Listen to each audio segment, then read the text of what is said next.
Okay, Dion. Well, the first day I was home with it, I got it all completely unseized. As you can see, the front wheel spins nice.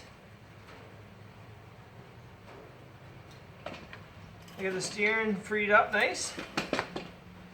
I had the rear wheels all freed up, but then I changed it out for some roller bearing wheels. She's got the full plastic wheel on it now though, with a proper full roller bearing, not just a bushing like it had before. The only thing left to do is affix the seat so that it's not wobbling, and I have to build the handlebars.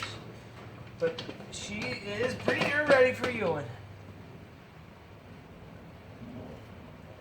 Croyle is amazing stuff. Okay.